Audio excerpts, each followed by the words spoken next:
enregistrement 10 minutes avec voilà, Karine Riahi. On va parler justement, ça a été abordé plusieurs fois, des problèmes juridiques en input et output. Et Karine, spécialiste. Alors, je vais avancer sur les slides. Ah oui, tu avais encore du... Pardon, voilà. Karine, on peut peut-être rebaisser la lumière dans... Quoique non, tu veux... Ok, super. Tu veux dire, les gars, je te laisse la parole, avocat spécialisé en propriété intellectuelle, enfin, 30 ans d'expérience dans le domaine de l'audiovisuel, de plein de choses, même les médias immersifs, les choses comme ça. Ouais, et voilà, et c'est plus Spring Legal, parce que j'ai changé de cabinet. Il s'appelle Brunner Riahi maintenant, okay. mais c'est pas grave. Moi, je te laisse la parole. C'est toujours bon. Donc moi, j'ai suivi le conseil avant qu'il soit donné. J'ai fait du papier parce que j'aime le papier et c'est vrai, ça fait réfléchir et ça marque l'esprit. Et je voudrais... donc, c'est très intéressant, la conférence d'avant, parce que les juristes, ils peuvent rien faire s'ils ne comprennent pas comment ça marche et où on peut rajouter du droit là où on s'y attend pas. Et j'ai bien aimé l'histoire du water marketing, parce que c'est peut-être une des solutions technique qui va pouvoir permettre d'appliquer le droit. Voilà, donc ça, c'est un élément à garder. Et donc, je vais commencer d'abord par cette dernière image de style Ghibli fait par Macron, qui est assez désespérante. Et je vais finir sur style Ghibli parce que je voudrais qu'on parle de ce mot style qui est dévoyé, qui est comme si c'était normal. Quand on dit style Ghibli, ben c'est Ghibli, hein, c'est pas style. Et pour ça, il faut que je vous donne quelques notions qui sont des notions fortes de droit d'auteur, parce que c'est toujours autour de ces notions de droit d'auteur qu'on doit apprécier l'IA. L'IA n'est pas hors du droit d'auteur, il est dans le droit d'auteur, il applique le droit d'auteur, et c'est comme ça qu'on le considère en France, en Europe, aux États-Unis, en Chine. C'est l'humain. En fait, on y reste, on y est toujours. Je pense qu'on y est de plus en et on va y être de plus en plus, parce que maintenant on commence à avoir peur. Et là où c'est intéressant, c'est que tout le monde a peur de la même chose, sauf ceux qui font l'outil, ceux qui créent ces applications d'IA, mais tous les autres, tous ceux qui sont dans la chaîne de valeur de la propriété intellectuelle et des œuvres, tant les auteurs que les producteurs, les distributeurs, en fait, tous ceux qui sont dans cette chaîne de valeur sont conscients qu'il y a un moment donné où il faudra affirmer ses droits et son droit. Voilà. Donc, je vais vous donner quelques notions que vous allez retenir facilement sur les principes du droit d'auteur. Donc, le principe de droit d'auteur, qu'est-ce que c'est? C'est protéger une personne qui crée, donc gardez en tête le mot personne, qui va créer une œuvre protégeable. Et pourquoi est-ce qu'elle est protégeable? Mais parce qu'elle est originale. Et donc, ce mot d'originalité qui est au cœur de tout, c'est ça qui va faire naître du droit d'auteur. Donc, on est toujours sur la création et l'originalité, on va dire, qu'est-ce que c'est? Définition avérée pour tous, une œuvre qui porte l'empreinte de la personnalité de son auteur. Donc, on est vraiment sur cette notion de créativité. Et donc, on a les triptyques, la technique, le droit et la créativité. Et ça ne fonctionne pas sans. Voilà, c'est ça l'intelligence artificielle, c'est cette espèce de trois pieds, avec peut-être que l'effet de sidération, l'effet de surprise fait qu'on a mis beaucoup plus l'accent sur la technique en oubliant le reste. Et si on arrive à un moment donné au maximum du traitement des données qui existent au monde, on est un peu coincé. Est-ce qu'on ne va pas devoir créer des fermes à des créatifs en les sommant de créer des choses qui n'existent pas, puisqu'il n'y a qu'eux qui pourront alimenter la machine. Voilà, donc c'est ces notions qui sont importantes. Donc, originalité, deuxième chose hyper importante, parce que c'est ça qui fonde beaucoup de décisions de jurisprudence, qui fonde la position du Copyright Office, qui fonde la position de l'Union européenne. C'est une œuvre créée par une personne physique. Voilà. Donc là encore, ça bouge pas. Ça bouge pas. Et ça bouge pas dans tous les systèmes juridiques du monde. Donc, ça veut dire qu'on continue à s'appuyer là-dessus. Et aujourd'hui, on est en bas, ça va remonter, on va devoir encore plus s'y appuyer, puisque c'est autour de cette notion de l'intervention humaine que l'on va pouvoir analyser des problématiques de droit, des problématiques de rémunération, etc. Alors, d'où ça vient cette intelligence artificielle, enfin, d'où vient toute la réglementation que je vais vous exposer? Eh bien, d'une directive qui date du 17 avril 2019, qu'on appelle la directive DAMUN. Et qu'est-ce qu'elle fait, cette directive, en 2019? Face aux demandes des inventeurs, des gens de la technique, il faut absolument qu'on développe des outils d'intelligence artificielle, mais pour, on va dire, la bonne cause au départ, puisque c'était plutôt pour de la recherche scientifique. Et donc, on ne peut pas dire aujourd'hui que l'intelligence artificielle est mauvaise, puisque dans le domaine de la médecine, dans le domaine de tous les domaines de la technique, c'est très utile. On a des exemples très forts de diagnostics médicaux et hyper performants. Donc, en 2019, il y a une demande d'une exception au droit d'auteur. Exception au droit d'auteur, ça veut dire j'ai le droit d'utiliser des données protégées par le droit d'auteur sans devoir demander d'autorisation ni payer. Donc, il y a cette demande de cette exception qui est exposée dans cette directive DAMUN de 2019, qui est possibilité de data mining pour la recherche scientifique. On est en 2019 et pour avoir assisté à une conférence aux journées de l'ARP avec Madame Ben Samoun, qui est professeure et qui pilote toute la réflexion du Conseil supérieur de la propriété littéraire artistique, elle a dit « ça nous est un peu tombé dessus, l'IA générative, on ne se doutait pas que ça pouvait faire ça ». Voilà, donc c'est un peu embêtant de ne pas avoir, de pas s'être projeté. Peut-être que au niveau de la législation, ils ne sont pas projetés. Sans doute, les gens qui ont peut-être lobbyisé pour cette recherche, eux, ils s'étaient projetés, mais malheureusement, ils ne se sont pas projetés pareil. Et donc, on se retrouve aujourd'hui à l'avènement en 2022 de cette IA générative qui arrive et qui nous déboussole complètement au niveau des droits. Donc, le data mining, c'est quoi? La possibilité de fouiller les données. Et, au départ, pour de la recherche scientifique, ça a été implémenté dans notre droit. Nous, notre droit, c'est le Code de la propriété intellectuelle, comme une exception au droit d'auteur, article L. 122.5.3, je crois, et qui rajoute encore, oui, mais pour d'autres motifs aussi. Et pour d'autres motifs aussi, ça peut aller sur des motifs commerciaux, pas forcément uniquement pour de la recherche. Donc ça, c'est l'état du droit et c'est l'état de la sidération. Alors, la question du data mining, elle est revenue de manière plus prégnante. Enfin, qu'est-ce que c'est que le data mining et jusqu'à où aller et quels peuvent être les obstacles avec une décision récente. Alors, il y a effectivement beaucoup beaucoup de procédures en cours, pas des masses de décisions. Donc moi, je suis quelqu'un sur LinkedIn qui s'appelle Edouard Lee et lui, il fait une cartographie de tous les procès qui existent actuellement aux États-Unis. Donc il y en a plein, il n'y a pas encore beaucoup de décisions. Moi, j'en vais vous en parler de 3 décisions qui ne sont pas américaines, mais qui existent. Mais donc pour le moment, on n'a pas encore beaucoup de décisions. Alors c'est important, les décisions de jurisprudence, puisque c'est comme ça qu'on peut essayer de comprendre qu'est-ce qu'on a voulu dire. Voilà, qu'est-ce qu'on a voulu dire. Donc il y a une décision dont je veux vous parler pour que vous sachiez comment ça fonctionne. Ah oui, pardon, je finis. L'exception, donc vous gardez fouille de texte, data mining. L'exception à l'exception, à quel moment est-ce qu'on ne peut pas fouiller? À partir du moment où la personne fait un opt-out. L'opt-out, c'est dire je ne suis pas d'accord. L'opt-out, c'est le contraire du droit d'auteur, parce que l'opt-in, il faut obtenir un consentement avant d'utiliser. L'opt-out, c'est dire moi, je ne veux pas que tu utilises. Donc, on présume le consentement, c'est l'exception. Mais si tu dis que tu n'es pas d'accord, il n'y a pas de consentement. Donc, cette notion d'opt-out, vous la gardez en tête parce que vous allez voir qu'il y a eu pas mal d'opt-out ces derniers temps. Et c'est sur ces notions de data mining et d'opt-out que un tribunal de première instance de Hambourg, alors la date c'est 27 septembre 2024, qui a été amené à se prononcer sur le bien fondé du data mining et la manière de transmettre son opt-out. Et on reviendra avec notre histoire de water marketing parce que je trouve qu'il y a un lien intéressant. Donc, qu'est-ce qui se passe?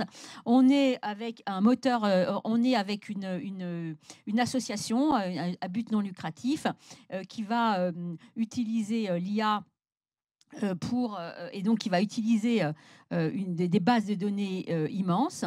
Et elle va, dans sa fouille de données, elle va reprendre un lien qui pointe vers une banque d'images et vers des photos.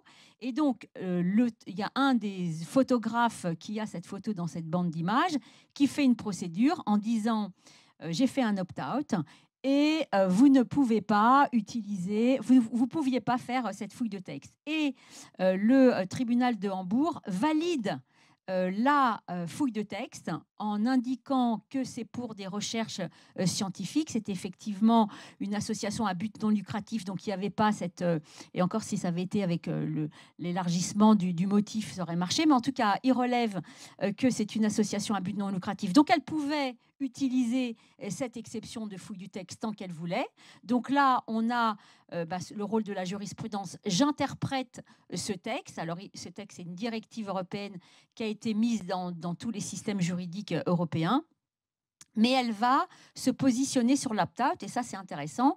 Elle va dire, peu importe, tous les moyens d'informer de l'opt-out sont bons.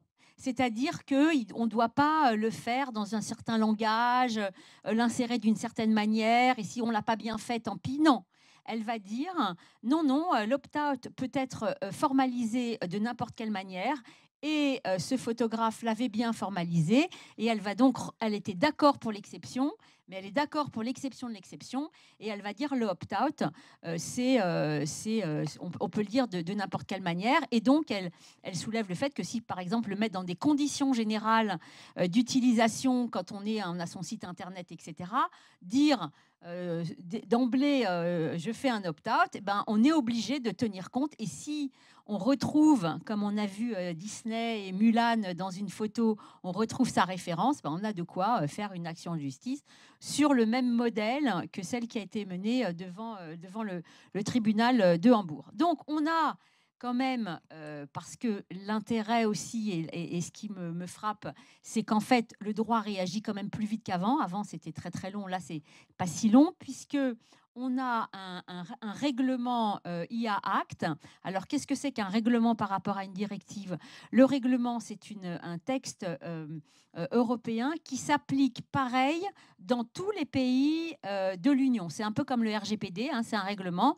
Tout le monde a la même règle au même moment. Et c'est intéressant parce que ça évite ce qu'on appelle le forum shopping du droit. Où est-ce que je vais m'installer plus qu'ailleurs pour avoir le meilleur moyen juridique? Parce que peut-être que les Hollandais sont moins stricts que les Anglais ou les Espagnols. Voilà. Donc, on a ce IA Act du 13 juillet 2023 et qui va répartir et qui va analyser l'IA en fonction des risques qu'elle fait courir aux personnes. Et donc, on va avoir 4 degrés de risque. Celui qui nous intéresse, c'est ce qui a été considéré comme le risque le plus limité et le moins grave, la problématique des droits d'auteur, l'IA générative. Les autres sont les risques inacceptables comme la manipulation ou bien la catégorisation des personnes. Et puis ensuite, il y a des risques qui vont être liés au fait que c'est une IA qui va être utilisée dans l'enseignement, dans les transports. Donc mais ça ne nous intéresse pas, donc j'en parlerai pas. Voilà, on va parler que de l'IA générative. Et qu'est-ce qui est exigé dans le IA Act au niveau de l'IA générative? C'est 2 choses, transparence et rémunération et respect des droits d'auteur, respect de la propriété intellectuelle. C'est intéressant cette notion, quand je le dis comme ça, quand je le prononce, ça m'interpelle parce que la propriété intellectuelle, c'est plus large que le droit d'auteur. Effectivement, quand vous avez, comme tu l'as dit, OpenAI qui dit qu'on dit psych, ah mais vous avez pris ma propriété intellectuelle, il est là peut-être le nœud, et qu'à un moment donné, il ne peut pas y avoir de la propriété intellectuelle pour les uns et pas de propriété intellectuelle pour les autres. Il faut être cohérent. Et quand il y a des choses comme ça, je suis sûre qu'il y a des tas d'avocats très futés qui vont dire mais OpenAI reconnaît l'existence de la propriété intellectuelle puisqu'elle dit qu'elle a sa propre propriété intellectuelle. Donc ça, c'est intéressant. C'est typiquement le genre de choses que les avocats adorent en disant il a déjà déclaré ça et ça sera retenu contre lui et c'est tant pis pour lui. Bon, donc on a ces IA, donc transparence et respect du droit d'auteur. Et alors, on va dire que ça, mais c'est immense. Et personnellement, je trouve très compliqué à régler parce que, parce que comment est-ce qu'on va, alors une fois qu'on aura identifié, donc je vais développer un peu plus, mais quand on aura identifié d'où vient la propriété intellectuelle, quels sont les droits des auteurs, qui est-ce qui est habilité à percevoir des rémunérations, mais comment on va faire concrètement? C'est toujours ce que je me dis, moi, parce qu'une fois qu'on a dit les principes, c'est super, mais comment est-ce qu'on passe à la pratique? Mais moi, je pense que là, les juristes, les législateurs, il est court, hein, il est court en idées, et peut-être qu'il faut aller chercher les idées ailleurs, notamment dans la technologie. Puis je vous donnerai une petite anecdote sur le sujet. Donc, le calendrier de février 2025, pour tous ceux, donc pour tous les sociétés qui créent l'IA, c'est interdiction d'IA au niveau du risque maximum, hein, donc ça c'est interdit depuis le 2 février 2025. Le 2 août 2025, 2 août 2025, il y a une obligation pour ces sociétés de transparence et de se mettre en conformité avec le fait qu'on sache, quand on s'adresse qu'on sache que c'est de l'intelligence artificielle. Il y a toute une série de règles. Donc ça, c'est le 2 août 2025. Pour l'avoir dit à certains de mes clients qui sont en train de créer des outils d'IA, ils étaient un peu choqués parce que ça se dit pas trop. Mais 2 août 2025, c'est quand même pas dans pas longtemps. Et peut-être pas toutes les sociétés sont mises d'équerre avec des obligations. Donc c'est vraiment informé, documenté. Donc là, on n'est plus du tout dans pas savoir. Moi, je me dis, parce que des fois je réfléchis aussi, je me dis peut-être que ceux qui ont utilisé ChatGPT pour faire du Miyazaki, si on leur avait dit aussi quelle est la dépense énergétique, peut-être qu'ils ne l'auraient pas fait. Si on leur avait dit, mais attention, ça ne t'appartient pas, peut-être que Macron n'aurait pas décidé de devenir contrefacteur comme ça. Bref, l'information est importante. 2 août 2026, tout le monde doit être d'équerre, y compris pour tous les régimes à haut risque. Donc, qu'est-ce qu'on a, nous, au niveau français? Au niveau français, on réfléchit. Au niveau français, on réfléchit bien. On réfléchit pour nourrir la réflexion de la Commission européenne sur ces notions de transparence et sur ces notions de respect du droit de la propriété intellectuelle. Et nous, notre organisme de réflexion, brillant, parce que ce qui en sort, et donc je vous invite à aller sur le site du CSPLA, c'est un organisme qui s'interroge à chaque fois sur des problématiques de droit d'auteur, de droit voisin, chaque fois qu'il y a des inventions. Alors, il y a le métaverse, il y a les podcasts, là, c'est l'IA. Donc, il y a 3 missions. Donc, Rachida Dati, notre ministre de la Culture, a lancé 3 missions. La dernière date d'il y a une semaine. Première mission, c'est puisque l'IA Act demande la transparence, qu'est-ce que c'est que la transparence? Et donc, le premier rapport du CSPLA a dit l'IA Act demande qu'on fasse un template, qu'on fasse un document qui pourrait renseigner d'un certain nombre de choses. Qu'est-ce qui a été fouillé? Quelles sont les bases de données qui ont été utilisées? Quels types de données ont été travaillées? Avec l'idée que la transparence, parce que ça c'est aussi l'argument contraire qui est donné par ceux qui ne veulent pas la transparence, c'est le secret des affaires, avec l'idée qu'on arrive à combiner à la fois l'exigence de transparence pour les utilisateurs et ceux dont les données sont utilisées, donc le pouvoir de rechercher, mais également de préserver le secret des algorithmes, parce que sinon, c'est la fin de l'industrie et ce n'est pas non plus ce que recherche l'Union européenne. Donc, le CSPLA, via Madame Ben Samoun, a indiqué comment devait se formuler ce template, ce résumé. Donc, si vous allez sur le site du CSPLA, vous avez des tableaux très précis de données qui sont nécessaires, avec un tableau des données qui ont été obtenues de manière légale, donc avec des contrats de licence. Il y a aujourd'hui des contrats de licence d'utilisation de données. Vous avez OpenAI qui a signé des accords avec Le Monde, avec le New York Times. On peut regretter que ce soit ponctuel. On peut regretter que des éditeurs de presse jouent chacun dans leur coin. On peut se demander, moi je n'ai pas l'info, mais elle est peut-être publique, je ne sais pas, à combien ces accords de licence ont été passés, qu'est-ce qui a été rémunéré, etc. Mais bon, il y a donc des accords de licence et c'est une des pistes. Alors là, j'avance un peu plus vite, mais je reviendrai en arrière. C'est une des pistes qui est envisagée sur la notion de rémunération de la propriété intellectuelle. Donc on a ce premier rapport avec cet exemple de template qui va nourrir la réflexion du bureau de l'intelligence artificielle qui est mis en place à Bruxelles. Et puis on a un deuxième rapport, une deuxième mission qui a été confiée au CSPLA. C'est une mission sur la rémunération. Donc comment est-ce qu'on va rémunérer les contenus des culturels utilisés. Donc, il va y avoir, il y a des propositions, il y a le système de la gestion collective. Pour ceux qui ne sont pas trop familiers de la gestion collective, c'est des organismes, nous on en a eu un certain nombre, qui vont gérer des catalogues d'œuvres, en fait, qui vont gérer pas des catalogues, mais des fonds d'œuvres.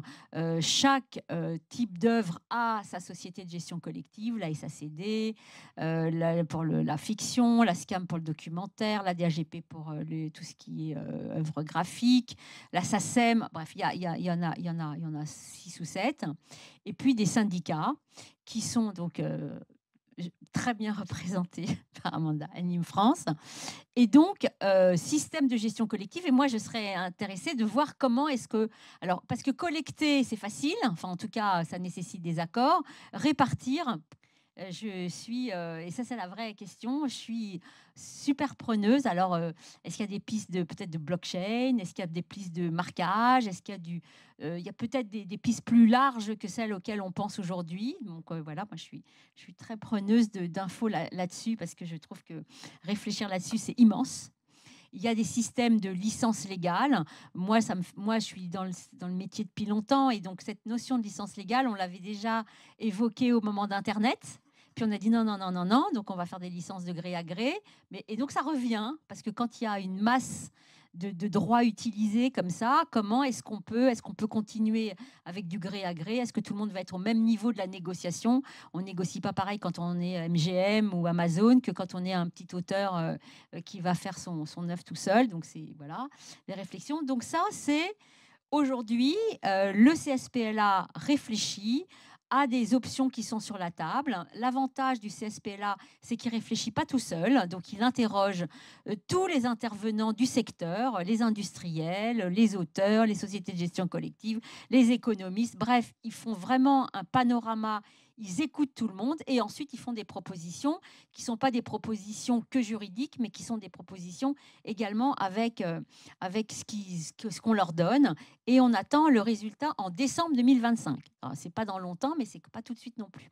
Voilà, donc ça, on a ça. Et puis, il y a un troisième rapport qui a été demandé là, la semaine dernière par Rachida Dati, qui est très intéressant, elle voudrait qu'on fasse un état de la réglementation dans le monde et de savoir quelles sont les positions jurisprudentielles de chacun des pays, parce qu'il faut qu'on connaisse le panorama juridique pour ne pas qu'il y ait ce système de forum shopping, tout en rappelant que l'application du règlement sur l'IA n'est pas territoriale. En fait, même les sociétés non territoriales vont être contraintes de l'appliquer et donc de respecter ce qu'on est en train de mettre en place, transparence, respect du droit d'auteur.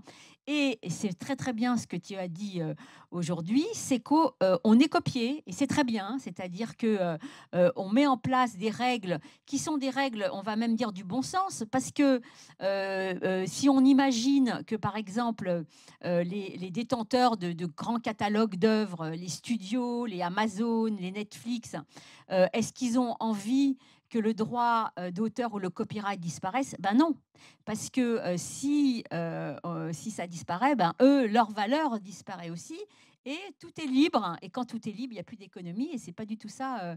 C'est pas du tout ça qu'ils recherchent. Donc ça, c'est important ce rapport. Donc là, je sais pas, on va l'avoir en courant de l'année 2025, qui est intéressant. Donc on va commencer. Moi, j'ai fait il y a un petit panorama que je vais vous exposer. Bon, mais il n'y a pas beaucoup de décisions pour le moment, mais je vais vous les donner. Puis on va vous montrer comment ça réfléchit. Alors, il y a encore un dernier outil qui est un outil recommandé, qui sont ce qu'on appelle les clauses SACD qui portent sur l'IA, qui sont insérées de manière un peu systématique maintenant dans les contrats de cession de droits d'auteur et qui disent deux choses.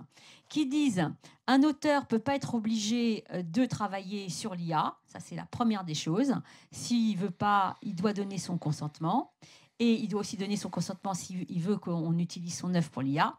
Mais il dit aussi une deuxième chose, c'est que l'auteur n'a pas le droit d'utiliser l'IA sans prévenir son producteur. Donc ça, c'est une application de ce qu'on appelle la jouissance paisible, parce que si un auteur, quand on lui commande un texte, il va aller le chercher n'importe où, et peut-être pas dans des IA fermées ou avec des outils qui sont recommandés, eh bien, il pourra peut-être faire de la contrefaçon sans le savoir et exposer son producteur à une action en justice.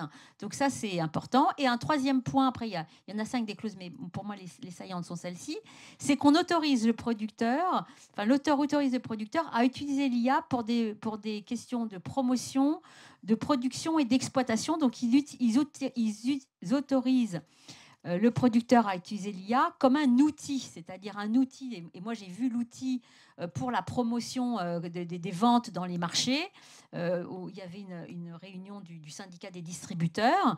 Et donc ça facilite évidemment le doublage, donc ça pose une question grave pour tous les sous-titreurs et les doubleurs.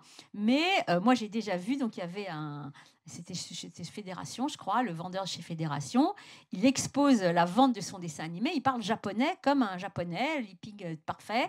Donc ça, c'est possible. C'est-à-dire que dans les discussions, et j'imagine, et quand la SACD, Société des auteurs, compositeurs dramatiques, pose ça, elle l'a pas fait dans son coin, elle a entendu aussi les besoins des producteurs, et l'idée n'est pas qu'une réglementation empêche le commerce et le commerce des œuvres, parce que tout le monde a intérêt au commerce des œuvres, parce que c'est si on vend des œuvres que les auteurs, en principe, sont rémunérés aussi. Donc, on a ces clauses SACD, et puis, ça y est, ouais. On a fini. Donc, je finis deux choses. Donc, les décisions, alors, deux choses. Copyright Office a affirmé que une œuvre ne serait protégée par le Copyright Office, c'est-à-dire reconnue comme protégeable que s'il y a une intervention humaine suffisante. Donc ça, c'est le rapport, c'est la position du Copyright Office. Et à chaque fois que les décisions sont rendues actuellement, c'est quel est le degré d'humain dans une œuvre pour qu'elle puisse être protégée. Voilà, donc ça, vous le gardez. Et je voudrais juste finir sur Ghibli et sur ce mot, parce que moi, ça m'a énervé. J'ai encore vu ce truc style Ghibli, donc je vais vous donner ma position. Le style, on dit les œuvres, alors tout le monde dit ouais, mais comme les idées ne se protègent pas, style Ghibli, ça ne se protège pas. Mais quand on appelle style Ghibli, c'est Ghibli. Le style, c'est drôle, effrayant, rassurant, romantique. Ça, c'est un style. Et quand c'est Ghibli, c'est les caractéristiques d'une œuvre, la fameuse empreinte de la personnalité de l'auteur. Et donc, tous ceux qui se recommandent en disant « Ouais, super, style Ghibli », on peut dire aussi style Disney. Je ne sais pas s'ils aimeraient beaucoup qu'on dise style Disney et qu'on recopie la caractéristique des personnages de Disney ou Pixar.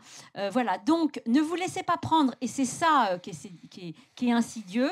Il ne faut pas se laisser prendre par des mots qui sont des mots de propagande et qui sont fausses et qui ne servent à rien, en fait. Parce que tous ces trucs-là qu'on a vus de Ghibli, ben, on s'en fout, quoi. Ça ne sert à rien, c'est même pas drôle. Et voilà, donc voilà, j'ai fini ma présentation. Merci, intéressant. Du coup, on peut quand même prendre quelques questions. Oui, voilà. J'étais pressé, mais ouais, c'est super intéressant. Est-ce qu'il y a des questions? Moi, je vais aider aussi. Merci beaucoup pour la présentation. J'ai du mal à envisager les hyperscalers ouvrir la boîte noire et laisser découvrir au titre de la transparence ce que les données ont été, enfin les algorithmes ont été entraînés sur des bases de données copyrightées. Qu'est-ce qu'ils encourent dans les deux cas, si ils ouvraient la boîte noire et s'ils l'ouvraient pas? Micro. Micro. L'idée, en fait, c'était ça qui avait présidé à ce résumé, c'est pas d'ouvrir la boîte noire, mais c'est de donner des informations qui permettent de créer l'algorithme, mais pas de dévoiler l'algorithme. Donc en fait, quand on parle de secret des affaires, on fait la part des choses, et c'est pour ça que la réflexion sur ce modèle de résumé et pas un modèle qui va les obliger à ouvrir la boîte noire. Mais peut-être, il y a peut-être deux boîtes noires, il y a peut-être deux niveaux de boîte noire. Avec quoi je me suis entraînée, ça va être partie d'une obligation, on ne pourra pas y déroger. Mais quant à la boîte noire même de l'algorithme, ça, il n'y a pas d'obligation de le dévoiler. Et de le dévoiler. Ça, c'est très clairement indiqué dans le à partir du moment où vous avez une loi qui vous oblige à faire les choses, si vous ne le faites pas, il y a des sanctions, et des sanctions qui sont lourdes, alors qui sont peut-être pas si lourdes quand j'ai vu les montants. Pour les IA génératifs, c'est 15 millions d'euros d'amende et 3% du chiffre d'affaires mondial. Peut-être qu'il faut monter les montants des sanctions. Peut-être que ça sera le cas, mais il y a des sanctions. Voilà. Donc, et puis, il n'y a pas que ça. Il y a aussi, toujours dans la sanction, c'est l'histoire du RGPD, c'était le même type de sanction, c'est être vu aux yeux du monde. Quand on va se présenter d'une certaine manière, une manière un peu, c'est comme le loup qui se déguise en petit cochon, quoi.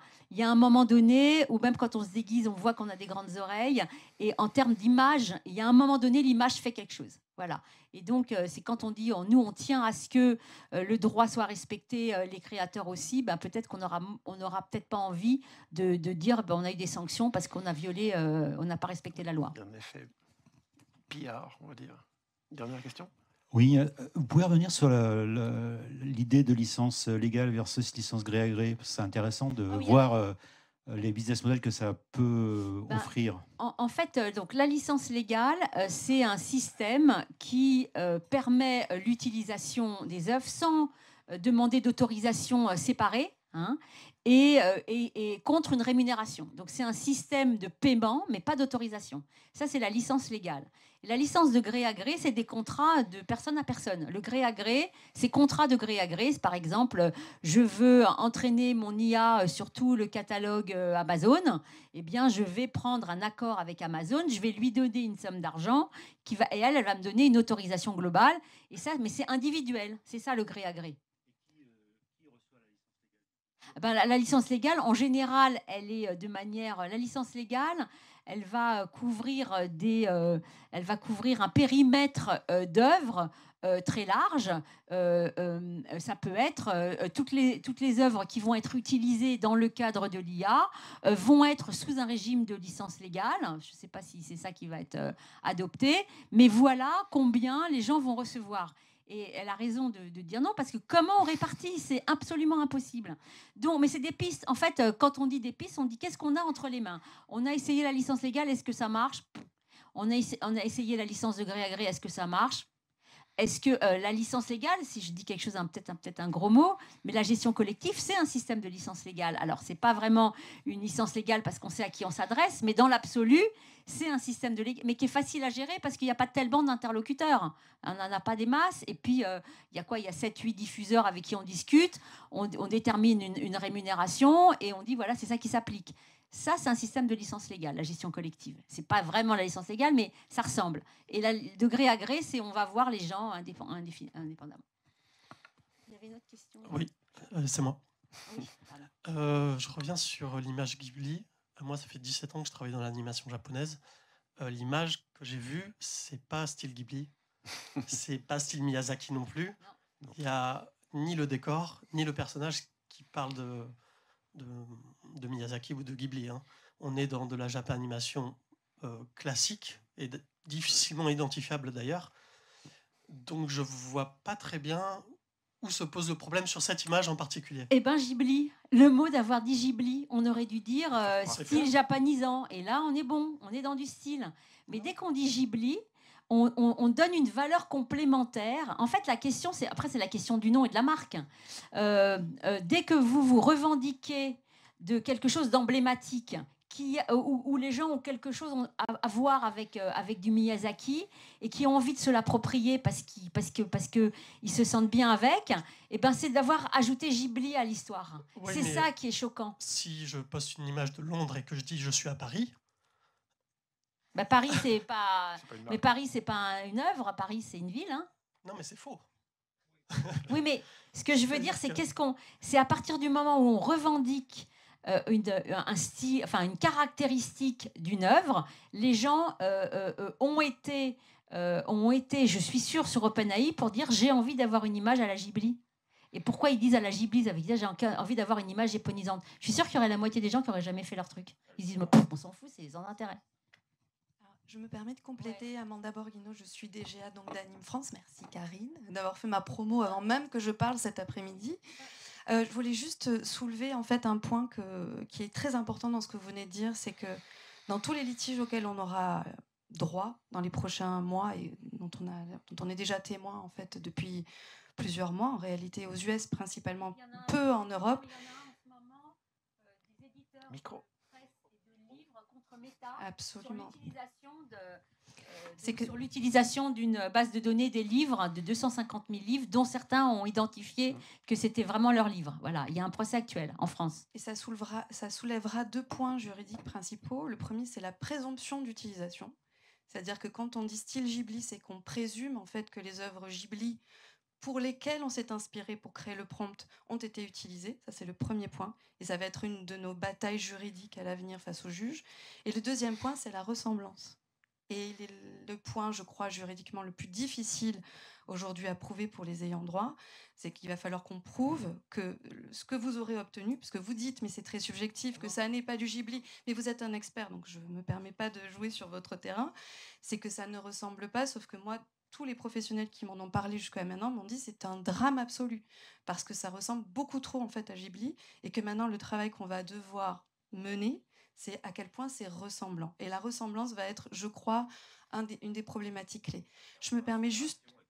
Exactement, entre inspiration et copie. Je me permets juste de répondre sur la licence globale, qui est une fausse bonne idée, puisque moi, donc, je représente les producteurs et les studios d'animation, mais pas que. Je suis aussi DGA de l'USPA, et donc à ce titre, je représente aussi les producteurs de fiction, documentaire, spectacle vivant.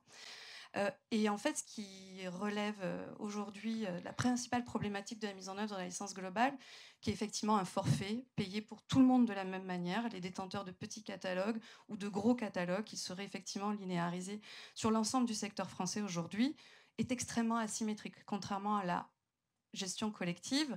Et je me permets juste de mentionner quelqu'un que tu n'as pas mentionné, c'est la ProCirep, qui est le gestionnaire collectif pour les ayants droit côté production.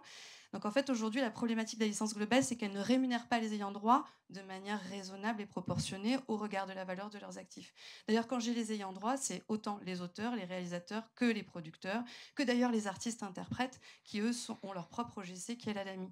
Donc en fait, aujourd'hui, on est dans une problématique, et c'est tout ce qu'on attend du rapport de Joël Farchi au CSPLA, qui est chargé non pas de la gestion de la problématique juridique, mais la problématique économique et financière liée à l'intelligence artificielle générative. D'ailleurs, on en parlera tout après-midi. Il est important de faire la distinction entre l'IA et l'IAG. Vraiment, c'est fondamental sur ce terrain-là, et pas que du lobbying.